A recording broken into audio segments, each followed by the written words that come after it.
몇 년 전 타계한 이탈리아 작가 움베르토 에코는요, 그의 책 초현실의 여행에서 이런 말을 합니다. 미국인들은 크리스마스 때는 보이지 않는 하나님보다 보이는 산타클로스를 만나고 디즈니랜드에서 만화 캐릭터들을 만나듯이 신앙생활을 한다. 그러면서 초월적이고 거룩하고 신비로운 하나님은 어디로 갔는가라고 질문합니다. 물론 일반화이기는 하지만 지나친 현실주의에 빠진 기독교인들을 비판한 것이죠. 그런데 뒤집어서 생각해 보면요, 하나님을 감각적으로 포착할 수 없기에 믿을 수 없어 라고 하는 분들을 향한 질문일 수도 있습니다. 여러분, 초월적이고 거룩하고 신비로운 하나님은 어디로 갔습니까?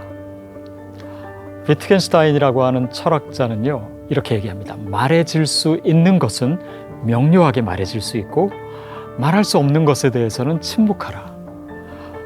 무엇이 말해질 수 없는 것인가를 아는 것은요, 단지 무식한 것이 아닙니다. 사실 더 높은 지성을 가져야지 가능한 것이죠.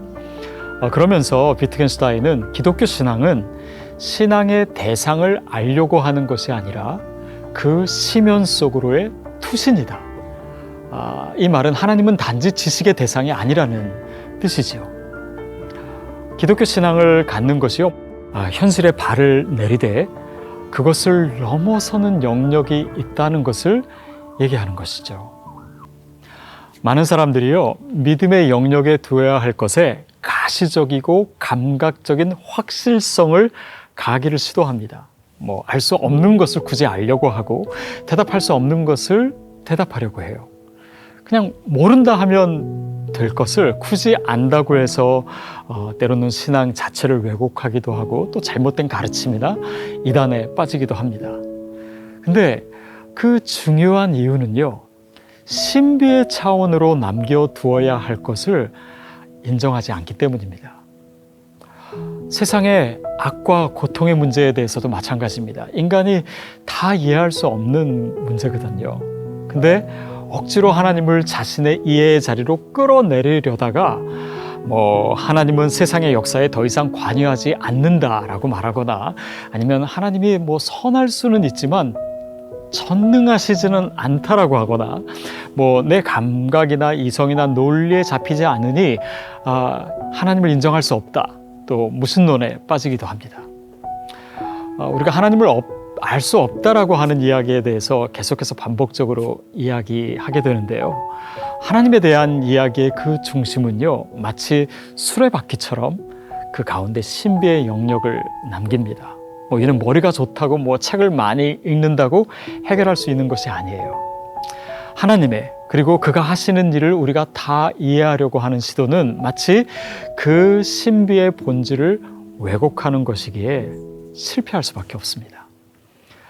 기독교 신앙은 신비에서 출발하고 그 신비 위에 지식을 쌓는 것입니다.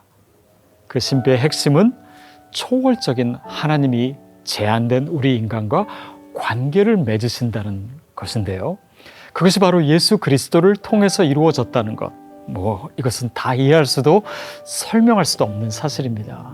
근데 사실 제게는 그걸 제가 믿고 있다는 그 사실 자체가 신비입니다. 그런데 그것을 믿으면, 즉 그 심연 속으로 우리 자신을 던지면 하나님과의 관계가 시작돼요.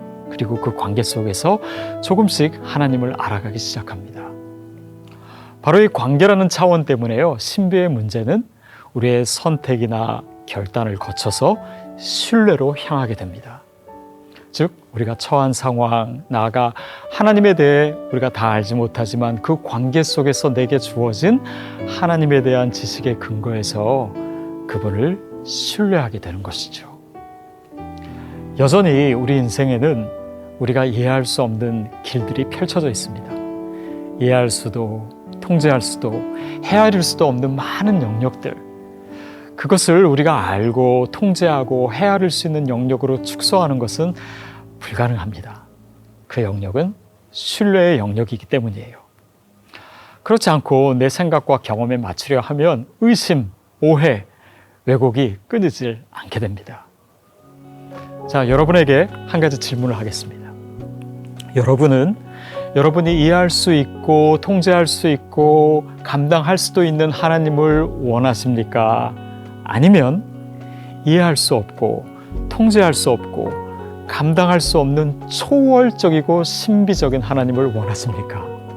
만약에 여러분이 전자의 하나님을 원하신다면 사실 여러분은 진정한 의미에서의 믿음을 갖기는 어려울 수 있습니다.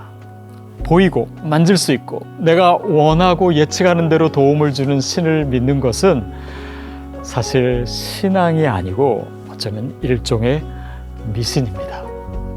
그러나 후자라면, 즉 초월적이고 신비의 하나님을 원하신다면 그것은 여러분을 하나님과의 인격적인 관계 속에서 신뢰의 차원으로 나아가도록 도울 것입니다. 그리고 그 신뢰는 여러분의 삶을 한층 더 하나님의 신비와 연결시켜서 우리를 평안과 능력과 참된 지식의 장으로 인도할 것입니다.